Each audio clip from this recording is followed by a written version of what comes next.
ব্যাংকের হিসেবে শেষ 5 বছরে যুক্ত হয়েছে 20,185 কোটি টাকা। এমন একটা সংখ্যা আর্থিকভাবে নিশ্চিতভাবেই শক্তিশালী অবস্থানকে নিশ্চিত করে। হাজার কোটি টাকার এই হিসেবটা গেল অর্ধ দশকে টের পেয়েছে ভারতের ক্রিকেট বোর্ড বিসিসিআই। আর্থিক বিচারে বিশ্বের সবচেয়ে বড় ক্রিকেট বোর্ডের সক্ষমতার নজির এই ব্যাংক ব্যালেন্স।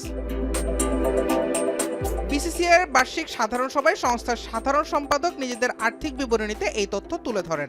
এতে জানানো হয় 2023-24 অর্থ বছরে সকল রাজ্যে ক্রিকেট বোর্ডকে আর্থিক সাহায্যের পর বিসিসিআই এর ব্যাংকে মোট অর্থের পরিমাণ 20,686 কোটি রুপি। বাংলাদেশের টাকার অঙ্কে যা প্রায় 28,500 কোটি টাকার বেশি।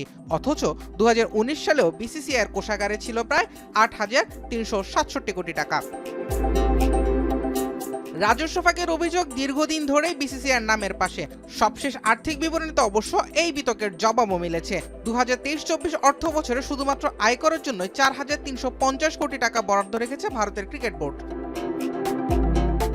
অবশ্য এতটা আর্থিক উন্নতির পরেও ম্যাচ সম্প্রচার এবং পুরুষ দলের খেলা থেকে আয় কমেছে ভারতের। 2023 সালে নিজ দেশে বিশ্বকাপ সম্প্রচারের সুবাদে 2,500 কোটি রুপি পেয়েছিল বিসিসিআই, সেটা নেমে এসেছে 831 কোটি রুপিতে। এমন অভাবনীয় আর্থিক উন্নতির সুবাদে বেড়েছে ব্যয়ও। ক্রিকেট অবকাঠামো উন্নয়নে 500 কোটি রুপি এবং অবকাঠামো উন্নয়নে 1200 কোটি রুপি বরাদ্দ রাখার ঘোষণা দিয়েছে বিসিসিআই। জুবায়ের আহমেদ, এখন।